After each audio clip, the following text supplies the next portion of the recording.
લક્ષ્ય ન્યૂઝ, એક નજર, એક લક્ષ્ય. અટલ નેતૃત્વના અવિરત વિકાસની નેમ સાથે દેશ આજે મહિલા સશક્તિકરણના ક્ષેત્રે નવા આયામો સર કરી રહ્યું છે. વડાપ્રધાન નરેન્દ્ર મોદીના દાર્શનિક નેતૃત્વ હેઠળ અમલી બનેલી નમો ડ્રોન દીદી યોજના આજે ગુજરાતની ગ્રામીણ મહિલાઓ માટે આર્થિક સદ્ધરતા અને આત્મનિર્ભરતાનું સબળ માધ્યમ બની રહી છે. આજે રાજ્યની મહિલાઓ હવે ઘરકામની મર્યાદાઓ ઓળંગી આધુનિક ટેકનોલોજીના સહારે લખપતિ દીદી બનવા તરફ મક્કમ ડગલા માંડી રહી છે. આ યોજનાનો મુખ્ય ઉદ્દેશ્ય મહિલાઓને આધુનિક કૃષિ ટેકનોલોજી સાથે જોડી તેમને રોજગારીના નવા અવસરો પૂરો પાડવાનો છે. સુરેન્દ્રનગર જિલ્લાના વઢવાણ તાલુકાના વાઘેલા ગામના રહેવાસી અંકિતાબેન ધર્મેશભાઈ માલવણિયા આ પરિવર્તનનું જીવંત અને પ્રેરણાદાયી ઉદાહરણ પૂરું પાડી રહ્યા છે. સખી મંડળ સાથે જોડાયેલા અંકિતાબેન સરકારની નમો ડ્રોન દીદી યોજનાનો લાભ લઈ પોતાની અને અન્ય ખેડૂતોની જિંદગીમાં ખુશાલીના રંગો ભર્યા છે. કોઈપણ સફળતાનો પાયો તેના શિક્ષણ અને તાલીમમાં રહેલો હોય છે. અંકિતાબેનની આ સફળ સફર ત્યારે શરૂ થઈ જ્યારે તેમણે ગામની સખી મંડળ દ્વારા નમો ડ્રોન દીદી યોજના વિશે જાણકારી મેળવી. ઉત્સાહભેર ઇન્ટરવ્યૂ આપ્યા બાદ તેમની પસંદગી તાલુકા કક્ષાએ કરવામાં આવી હતી. ત્યારબાદ તેમણે અમદાવાદની ઇન્ડસ યુનિવર્સિટી ખાતે 15 દિવસની સઘન તાલીમ આપવામાં આવી. તાલીમ દરમિયાન તેમને ડ્રોન ટેકનોલોજી, તેના સંચાલન, જાળવણી અને સુરક્ષાના નિયમો વિશે ઝીણવટભરી માહિતી અને સમજ આપવામાં આવી. તાલીમ બાદ લેવાયેલી પરીક્ષામાં સફળતાપૂર્વક ઉત્તીર્ણ થઈ તેઓ આજે એક કુશળ ડ્રોન દીદી બન્યા છે. આ તાલીમે માત્ર તેમને ટેકનિકલ જ્ઞાન જ નથી આપ્યું, પરંતુ તેમના આત્મવિશ્વાસમાં પણ વધારો કર્યો છે. તાલીમ પૂર્ણ થયાના ગણતરીના દિવસોમાં તેમણે સરકાર તરફથી આધુનિક ડ્રોન પ્રાપ્ત થયું, જે આજે તેમની આર્થિક સમૃદ્ધિનું માધ્યમ બન્યું છે. ડ્રોન ટેકનોલોજી ખેતી ક્ષેત્રે ક્રાંતિ લાવી રહી છે, ત્યારે આજે અંકિતાબેન ખેડૂતોના ખેતરમાં જઈ કુશળતાપૂર્વક જંતુનાશક દવાઓનો છંટકાવ કરે છે.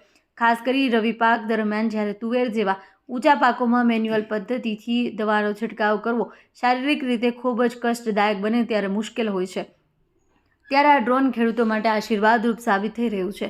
ડ્રોન ટેકનોલોજીના કારણે ખેડૂતો હવે સરળતાથી અને ઓછા સમયમાં દવાનો છંટકાવ કરી શકે છે અને ડ્રોન દ્વારા છંટકાવ કરવાથી સમય અને પાણીની બચત થાય છે. સાથે જ ખેડૂતોના સ્વાસ્થ્યને પણ કોઈ હાનિ નથી પહોંચતી. અંકિતાબેન જણાવે છે કે આ યોજનાને મને માત્ર ટેકનિકલ જ્ઞાન જ નથી આપ્યું, એક નવી ઓળખ આપી છે. ડ્રોન ઓપરેટર થઈ હું સન્માનજનક આવક મેળવી રહી છું, જેનાથી મારો પરિવાર આર્થિક રીતે સદ્ધર બન્યો છે. હું સરકારની ઋણી છું કે જેમણે ગૃહિણીઓને આધુનિક કૃષિ સહાયક અને ઉદ્યોગ સાહસિક બનવાની તક પૂરી પાડી.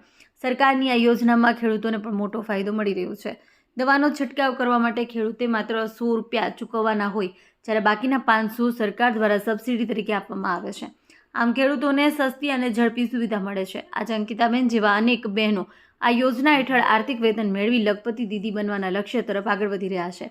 નમો ડ્રોન દીદી યોજના માત્ર ખેતીના ક્રાંતિ નથી લાવી, પરંતુ ગ્રામીણ અર્થતંત્રમાં મહિલાઓનો હિસ્સો વધારી રહી છે.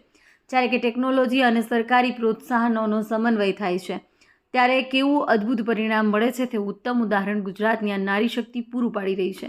નમો ડ્રોન દીદી યોજનાની અંકિતાબેન જેવી અનેક મહિલાઓ આજે લખપતિ દીદી બનવા તરફ અગ્રેસર છે. ડ્રોન ઓપરેટર કરીને તેઓ સન્માનજનક આર્થિક વેતન મેળવી રહ્યા છે, જેનાથી તેમની આર્થિક સ્થિતિમાં નોંધપાત્ર સુધારો થયો છે. તેઓ હવે માત્ર ગૃહિણી મટી એક આધુનિક કૃષિ સહાયક અને ઉદ્યોગ સાહસિક બન્યા છે. મહિલા સશક્તિકરણ અને અવિરત વિકાસના આ સમન્વયથી ગુજરાતની નારી શક્તિ આજે આકાશમાં નવી ઉડાન ભરી રહી છે, જે વિકસિત ભારત 2047ના સપનાને સાકાર કરવાના મહત્વનું યોગદાન આપી રહી છે. આધુનિક કૃષિ ટેકનોલોજી સાથે જોડાયેલી આ મહિલાઓ વિકસિત ભારતના સપનાને સાકાર કરવામાં પાયાનું યોગદાન આપી રહી છે. દેવમ ત્રિવેદી, સુરેન્દ્રનગર. મારું નામ અંકિતાબેન ધર્મેશભાઈ માલવાણિયા છે. હું વાઘેલા ગામની વતની છું, તાલુકો વઢવાણ, જિલ્લો સુરેન્દ્રનગર.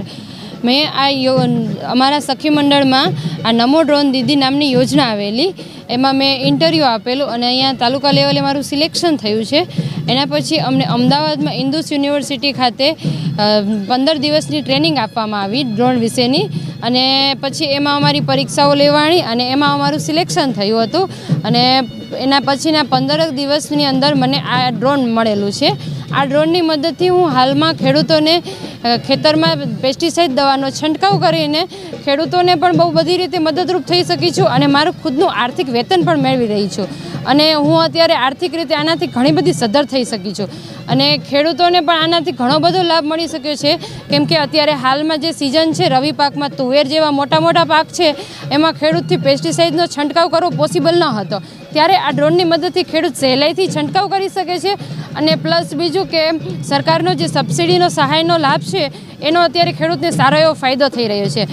સરકાર ખેડૂત પાસેથી 100 રૂપિયા જ કલેક્ટ કરવામાં આવે છે અને સરકાર એના 500 રૂપિયા સબસિડી તરીકે આપે છે. એટલા માટે ખેડૂતને પણ બહુ મોટો ફાયદો છે અને અમે પણ આમાં સારી રીતે આર્થિક રીતે આવક પ્રાપ્ત કરી શકીએ છીએ. એટલે એના માટે હું સરકારશ્રીની સદાયને માટે ઋણી રહીશ અને અત્યારે પણ ખૂબ ખૂબ આભાર માનું છું. જય હિન્દ, જય ભારત.